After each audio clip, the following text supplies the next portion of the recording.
konklusi, makanya lama. Kalau Batak itu dimulai dengan konklusi, kesimpulan, baru premis minor mencari sampai titik sehingga kesimpulan itu benar. Maka kalau orang Batak bicara sambutan, langsung diawali dengan kata jadi, mana Mas Antara Sultan ya? Jadi ya, padahal tidak jadi ya. Kalau kita tidak, kita memang konstruksi berpikirnya, kalimatnya itu mulai dari premis, tapi sayangnya susah menemukan konklusi. Saudara-saudari yang terkasih dalam Kristus, saya berusaha tidak lebih dari 10 menit ya. Tidak lebih dari 10 menit. Tapi kalau lebih, itulah Flores ya, karena saya Flores ya. Saya Flores, makanya kalau lebih dari 10 menit, kodratnya memang demikian. Flores susah bicara pendek ya. Saudara-saudari yang terkasih, saya memberi perbendungan kita siang ini dengan 3 kalimat. Melihat, tergerak, lalu mengikuti. Terinspirasi dari Injil hari ini. Melihat, tergerak, lalu mengikuti. Mari kita sejenak melihat saudara-saudara kita yang di samping kita. Ayo melihat. Serius melihat ya? Oke, saya sudah. Tadi di Melania, saya tanya. Setelah saya minta mereka melihat, saling melihat, saya tanya, Bapak dan Ibu sudah melihat? Sudah. Tergerak nggak? Tidak. Lalu saya ubah. Sudah melihat? Sudah. Bergerak nggak? Bergerak. Tergeraknya tidak, tapi bergeraknya iya. Ya? Kita diharapkan melihat, tergerak, dan mengikuti. Saudara-saudari, salah satu keistimewaan manusia adalah diberi Tuhan kemampuan untuk melihat, sama juga dengan ciptaan yang lain. Tapi ada hal yang istimewa dalam diri manusia selain kemampuan untuk melihat yang kasat mata, tetapi juga kemampuan untuk melihat yang di seberang sana kalau istilah filsafatnya. Maka dalam filsafat itu realitas itu tidak pernah tampil telanjang, tidak pernah. Maka kebenaran, pencarian kebenaran itu tidak akan pernah berhenti. Karena ada sesuatu di seberang yang kasat mata. Itulah saudara-saudari. Maka hari ini kita diajak juga untuk tidak hanya melihat yang kasat mata, tapi melihat yang seberang kasat mata. Karena pemaknaan yang sesungguhnya adalah yang di seberang, bukan yang kasat mata. Maka saudara-saudari, kalau bapak-bapak melihat istrinya menyajikan makanan sambil wajah cemberut, maka jangan melihat cemberutnya, melihat yang di seberang cemberutnya. Mungkin kurang sehat, mungkin uang belanjanya kurang lancar, ya, benar. Mungkin sedang kesal. Itulah maksudnya melihat yang di seberang, yang tampak. Kalau anak-anak melihat keringat orang tua, bukan keringatnya yang dilihat. Yang dilihat adalah bagaimana perjuangan orang tua agar saya bisa hidup, bisa berkembang, bisa disekolahkan, dan macam-macam. Begitupun juga dengan melihat air mata nanti macam-macam. Saudara-saudari yang terkasih, hari ini ketika melihat Yesus datang, Yohanes Pembaptis itu lantas memperkenalkan Yesus kepada para muridnya. Tapi kita lihat tadi, Yohanes tidak memperkenalkan, lihatlah Yesus. Tidak. Dia katakan, lihatlah anak domba Allah. Yohanes melihat bahwa dalam diri Yesus itu ada anak domba Allah. Bahwa Yesus yang datang menjadi manusia itu dia anak domba Allah. Dialah yang datang sebagai silih yang akan dikorbankan untuk dosa-dosa kita. Maka setelah melihat, ada dua murid yang tidak dikisahkan di Injil Yohanes, tapi oleh Injil lain dikisahkan. Setelah Yohanes memperkenalkan Yesus kepada para muridnya, ada dua murid yang setelah melihat lalu tergerak dan mengikuti, yakni Andreas dan salah satunya tidak disebutkan namanya. Jadi mereka akhirnya melihat, tergerak, dan mengikuti. Bapak Ibu Saudara-saudari, kalimat Yohanes ini setiap hari Minggu diulang terus oleh pastor. Ketika mengunjukkan postingan, lihatlah anak domba Allah. Lihatlah anak domba Allah. Lantas, apakah ketika kita menatap posti yang diangkat oleh imam itu, yang diunjukkan oleh imam itu, kita melihat sesuatu yang di seberang posti itu atau tidak? Sesungguhnya ketika kita melihat posti yang diunjukkan oleh imam, kita melihat Yesus yang berkurban, kita melihat Yesus yang solider dengan situasi dan kondisi kemanusiaan kita. Kita melihat Yesus yang selalu memberi pengampunan tanpa batas. Itulah semestinya ketika kita melihat imam mengunjukkan hosting. Maka kita tidak hanya berhenti melihat, tetapi kita mesti tergerak dan mengikuti.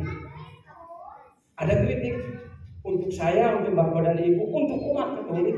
Katanya umat Katolik itu dari rumah nyampe di gereja, tapi dari gereja tidak nyampe ke rumah. Dari rumah sampai ke gereja. Dari rumah pasti dia bawa harapannya, permohonannya, keluh kesahnya, situasi yang dia alami, dia bawa ke gereja, dia berdoa, dia minta di Tuhan. Sayangnya, yang dari gereja tidak nyampe ke rumah.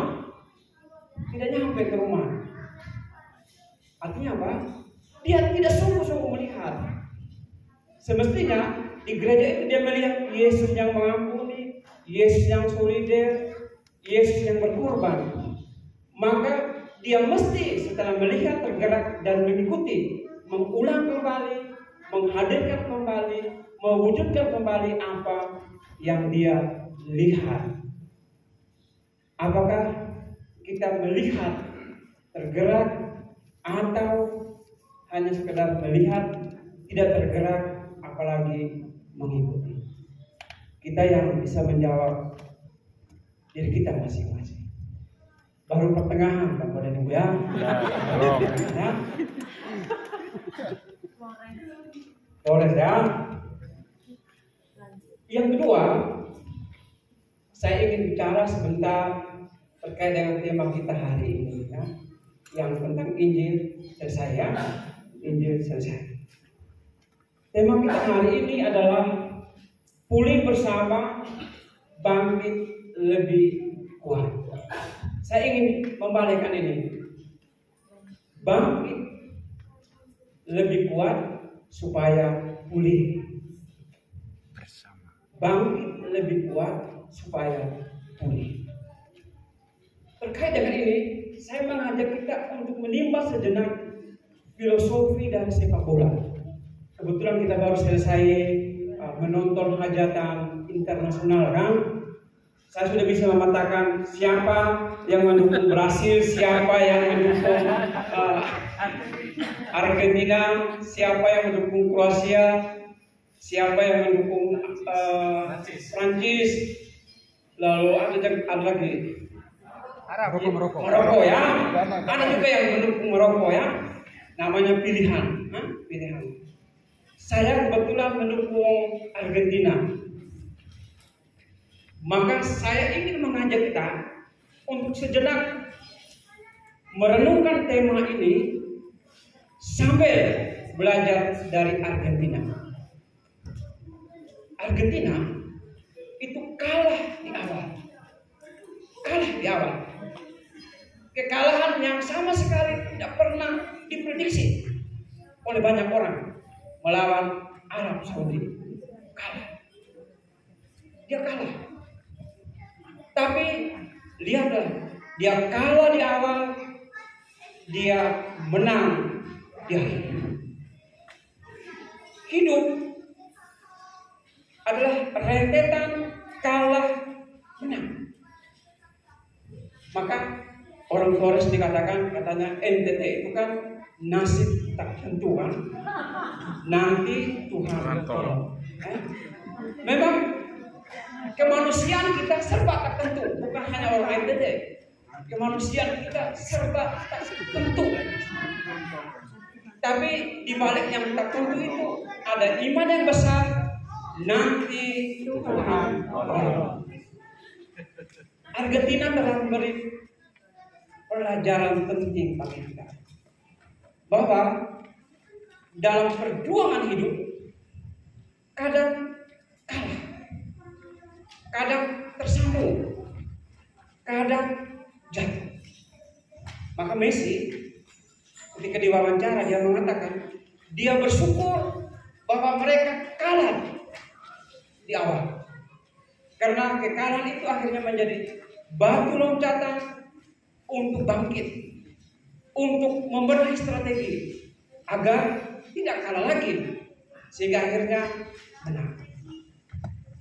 Hidup kita demikian Bapak dan Ibu, tidak selamanya mulus. Kadang kalah, kadang gagal apa yang kita rencanakan. Tetapi Argentina itu memberi pelajaran penting bagi kita. Ketika kalah, kita tidak melihatnya sebagai kuburan. Itulah yang membedakan orang gagal, orang sukses. Orang gagal melihat kegagalan sebagai kuburan, tempat terakhir, selesai semua. Tapi orang sukses melihat kekalahan, melihat kegagalan sebagai sekolah, tempat dia belajar, tempat dia mengubah strategi kalau perlu, tempat dia membangun kekuatan baru, semangat baru, inspirasi baru, agar apa yang menjadi targetnya, agar apa yang menjadi harapannya tercapai. 2 poin itu yang hendak saya sampaikan pada kita hari ini. Sebenarnya ada 10 poin. Saya singkat saja 2 ya. Maka Bapak dan Ibu, saudara-saudari, orang Flores kan, maka lagi ya, maka lagi. Hari ini kita erat ya, kita punya kooperasi. Maka kita semestinya tidak hanya melihat kooperasi sebagai kooperasi yang di dalamnya ada yuran, ada hal-hal yang sangat administratif. Tidak. Kita melihat di balik yang administratif itu ada sesuatu yang mau kita cari, yakni semangat persaudaraan, semangat kekeluargaan, semangat partisipatif dan macam-macam hal yang mau kita timbang dari kooperasi ini. Maka jangan sampai kekerabatan kita, persaudaraan kita menjadi akhirnya ternodai oleh hal-hal yang hanya terlihat abstrak itu, terlihat kasat mata itu, yang di permukaan itu.